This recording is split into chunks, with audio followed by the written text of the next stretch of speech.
Tension en Côte d'Ivoire. Simone Yvet Gbagbo rejette la victoire de Alassane Ouattara. Alors, écoutons attentivement les propos de Yvet Gbagbo. Les résultats proclamés aujourd'hui ne reflètent pas fidèlement la volonté populaire. Deux grandes causes expliquent la situation que nous observons. Premièrement, nous avons un système électoral inéquitable et verrouillé. Depuis des mois, nous avons réclamé des réformes profondes pour garantir un scrutin inclusif, transparent et crédible. Le gouvernement nous a opposé une fin de non-recevoir, de sorte que cette élection s'est tenue avec un fichier électoral contesté, truffé de doublons, d'électeurs décédés et de radiations discutables. Une commission électorale déséquilibrée, où le pouvoir a conservé une influence écrasante. Un climat d'intimidation et de violence qui a privé nombre de citoyens comme Yopougon, Sidessilem, École Bad, des scènes de tension ont empêché le déroulement paisible du scrutin. Dans plusieurs localités, à Coupé, à Ferry, Bekwefin, Songo sous-préfecture, Daoukro, EPP d'Adiekro, Jacquesville, Atoutou, Yamsokro, des troubles, des saccages des urnes emportées, des attaques contre des locaux et des agents électoraux ont privé des électeurs de leur droit d'expression citoyenne. Nayo, une sous-préfecture dans le département d'Issia, est un exemple emblématique où des affrontements communautaires ont occasionné des morts, de nombreux blessés et des destructions de biens que je déplore. Je m'incline devant la mémoire de toutes ces victimes. Et pourtant, la CEI évoque un taux de participation supérieur à 50%, y compris dans des localités où le vote n'a pas eu lieu. Ce chiffre est manifestement inexact. Nous ne pouvons pas bâtir la démocratie de la sorte.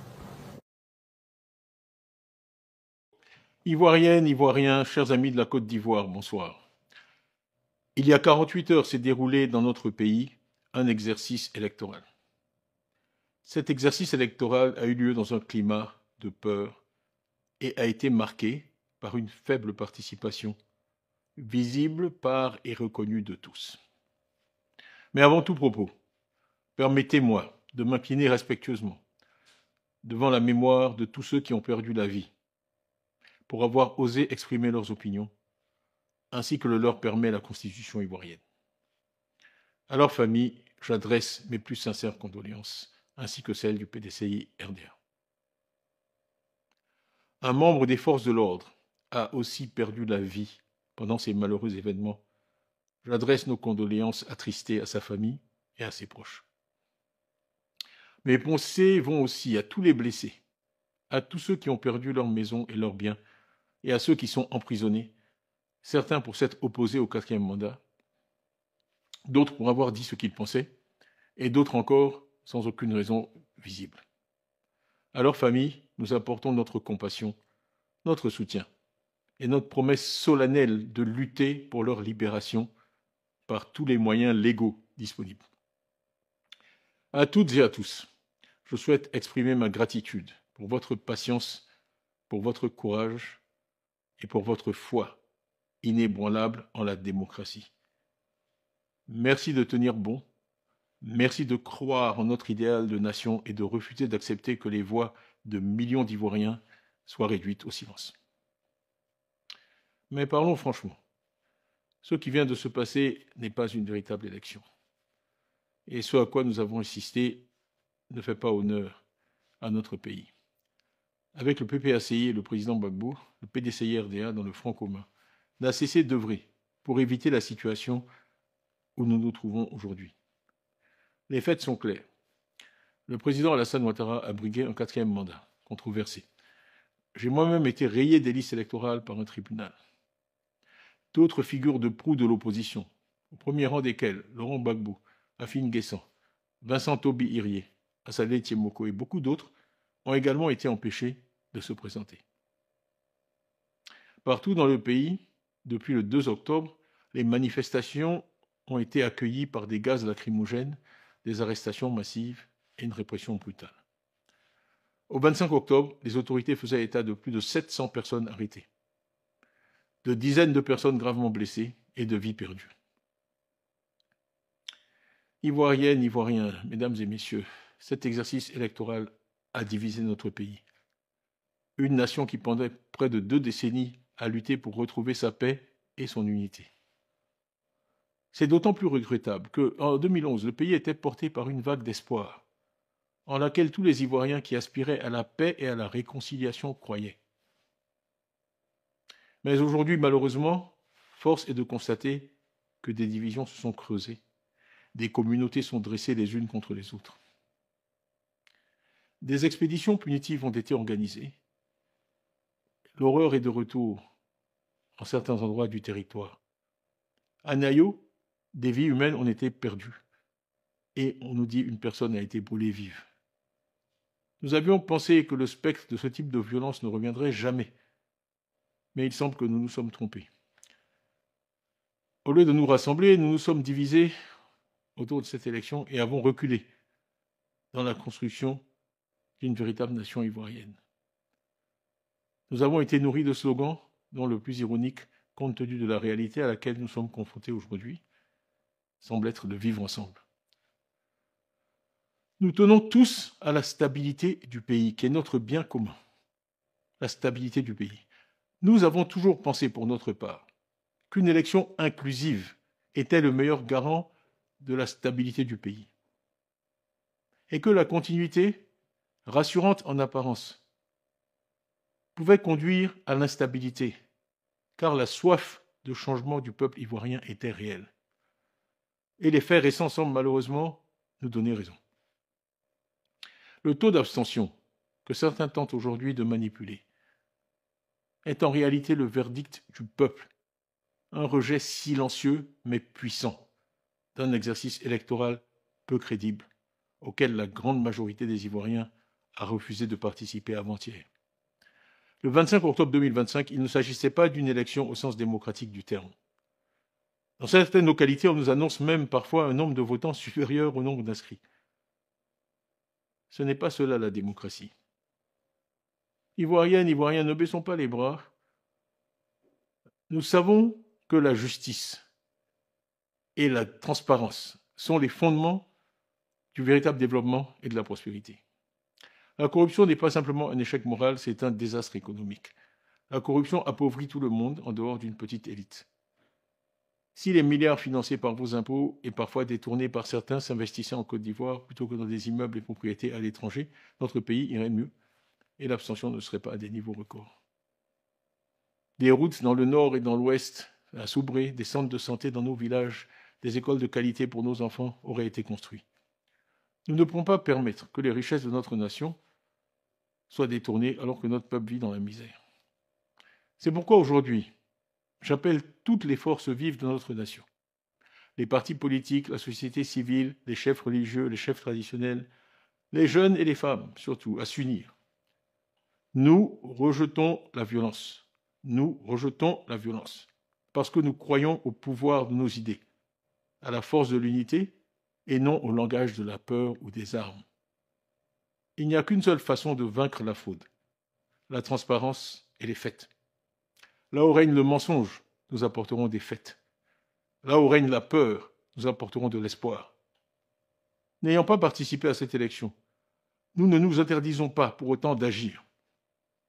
Pacifiquement, courageusement et tous ensemble, nous allons reconquérir notre démocratie.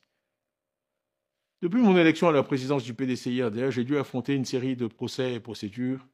Il semble que nous allions vers de nouvelles procédures me concernant, selon lesquelles j'aurais lancé un appel à l'insurrection le 18 octobre. Je renvoie chacun au message que j'ai publié ce jour-là, message écrit, anniversaire de la naissance du président Houphouët-Boigny, où je disais « Évitons, pendant qu'il en est encore temps, la voie sans issue créée par le règne de la manipulation, de la violence, de l'injustice et de l'exclusion. Jamais il n'est trop tard pour dialoguer. La paix est encore possible. Agissons maintenant. Le monde nous regarde. L'histoire nous jugera. La Côte d'Ivoire de Fouet-Boigny, notre pays bien-aimé, doit rester un pays de paix pour que l'âme, dans son caveau, du Père fondateur repose en paix. Que la paix soit dans nos cœurs. Voilà ce que je disais le 18 octobre. Ivoiriens, il ne faut pas désespérer. Dans aucun pays, la démocratie n'a pu s'établir sans avoir à surmonter une résistance farouche de la part de régimes autocratiques. Je saisis l'occasion pour appeler à nouveau le pouvoir au dialogue. Nous sommes en effet dans une impasse. Seul le dialogue peut nous permettre d'en sortir. C'est le souhait, en tout cas, de la majorité des Ivoiriens. Un dialogue sincère nous aurait évité les incidents et les pertes de vie humaines que nous venons de vivre. Il n'est jamais trop tard pour bien faire, et j'espère donc que les autorités entendront cet appel. Les morts, les blessés, les prisonniers, les rancœurs sont la conséquence du refus du pouvoir d'entendre l'appel lancé par l'ensemble de la société ivoirienne, y compris même parmi leurs partisans. Le dialogue auquel nous convions le pouvoir doit aboutir à des engagements fermes de toutes les parties prenantes pour garantir dans la durée l'unité de notre pays et la paix dans l'expression et le respect de toute notre diversité. Une autre Côte d'Ivoire est possible, une Côte d'Ivoire que nous construirons ensemble. Au PDC-RDA, nous prenons cet engagement solennel. Notre parti a une vision cohérente et de long terme, un projet pour une Côte d'Ivoire réconciliée, moderne et unie. Je salue ici et remercie tous nos militants, tous nos partisans pour leur courage et leur détermination. Nous continuerons à nous battre pacifiquement, non pas avec des armes, mais avec de l'espoir. Non en divisant, mais en rapprochant et en réconciliant. Ivoiriens, chers amis de la Côte d'Ivoire, nous venons de vivre un moment de notre histoire qu'ensemble, nous transformerons, j'en suis sûr, en un moment d'éveil et de renouveau. Engageons-nous donc à nous battre pacifiquement pour une Côte d'Ivoire qui appartient à tous, sans distinction d'origine, de religion, d'ethnie ou de culture, dans le respect de l'état de droit. La team, vous venez tous d'écouter ici Simon Névé, qui se plaint et dénonce le simulacre électoral qui a eu lieu en Côte d'Ivoire. Moi, je suis heureux, parce que je l'avais dit, les vrais opposants vont dénoncer et ils vont retrouver la lutte du Front commun. N'est-ce pas ça que la maman Simon Névé est en train de faire ici? Elle refuse de légitimer le pouvoir de M. Alassane Dramane Ouattara. Oui, elle est d'abord partie. Elle a participé, c'est sa façon de faire la politique. Maintenant, elle dit, je ne te reconnais pas. Entre les morts, les crimes, tout ce qui va avec, on ne peut pas reconnaître ce régime. La team, je vais vous dire quelque chose. Le président Babo a toujours raison. Mais il est important de ne pas laisser tomber la maman de Simon Névé. Le combat dans lequel nous sommes aujourd'hui, si tous ceux qui ont participé à ces élections pouvaient dénoncer M. Alassane Dramane Ouattara, je vous assure qu'il perdrait totalement sa crédibilité. Jean Le Bion s'en est pressé d'aller féliciter une personne qui n'a même pas gagné. Ça veut dire on n'a même pas encore dit qu'il a gagné. Toi, tu as déjà félicité. Jusqu'à tu as fait vidéo de félicitations. La preuve même que tu as vendu le combat. Mais ce n'est pas bien grave. Nous continuons à nous battre pour le changement radical de la Côte d'Ivoire. Il faut le dire clairement. La Côte d'Ivoire n'est pas le champ d'un individu. Alors, félicitons Simon Névé aujourd'hui qui a finalement su dire la vérité. Parce que voyez-vous, il n'y a que les idiots qui ne changent pas. Si elle se rend compte que ce qu'elle a eu à faire n'est pas normal et que le moment est venu pour qu'elle fasse autre chose, alors souhaitons-lui du courage. Qu'elle vienne donc retrouver ses frères de la lutte.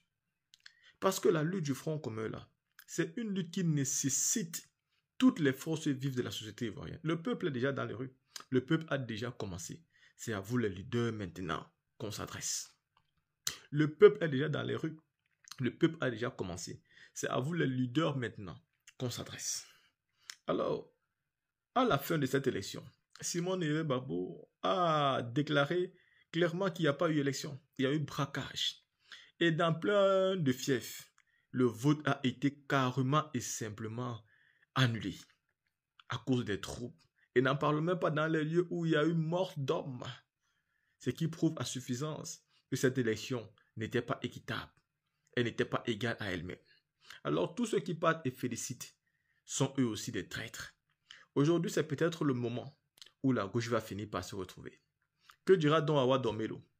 Va-t-il féliciter Alassane Ouattara comme Jean Bion ou ne le félicitera pas? Nous attendons de voir. Jean-Luc Bion est-il finalement le vrai Kakabi? Avons-nous attaqué Ariel Lagou inutilement? Pourtant, le vrai Kakabi, c'était M. Jean-Luc Bion, car jusqu'ici, il est le seul qui a félicité le satrape reptilien Draman Alassane Ouattara. Alors, c'était la fin de cette vidéo sur notre canal. Comme vous savez très bien que nous sommes là pour véhiculer l'information. Et cette information, il y a certains qui sont mécontents, qui ne sont pas heureux, puisque nous venons dire la vérité. Et vous savez que certains empêchent que nous puissions faire notre travail et de véhiculer l'information. En tout cas, moi je vous ai dit ce qui s'est passé en Côte d'Ivoire.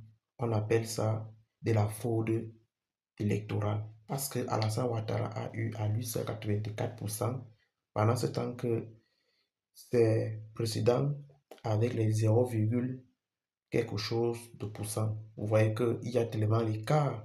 Ça, ce n'est pas une élection. Le prophète Élie Panda a bien dit qu'il n'y a pas eu élection le 25 octobre. Et c'est ce qui s'est passé. Vous avez vu comment les élections ont été boycottées. En Côte d'Ivoire, les bureaux de vote ont été cassés. Les bulletins de vote ont été cassés puisque France 24 a confirmé que dans la ville de Yopougon, il n'y avait pas d'électeurs, il y avait non plus les bureaux de vote puisque tout était fermé, puisque la population ivoirienne avait menacé copieusement Alassane Ouattara et son parti, que ces 25, ils vont faire du sale. Et c'est ce qui s'est passé. En tout cas, restez toujours connectés sur notre canal. Notre canal, c'est 24h/24. Ne vous inquiétez pas, nous sommes là pour relayer l'information, pour venir vous publier en temps réel. On se retrouve pour les prochaines éditions pour notre canal, dans notre canal.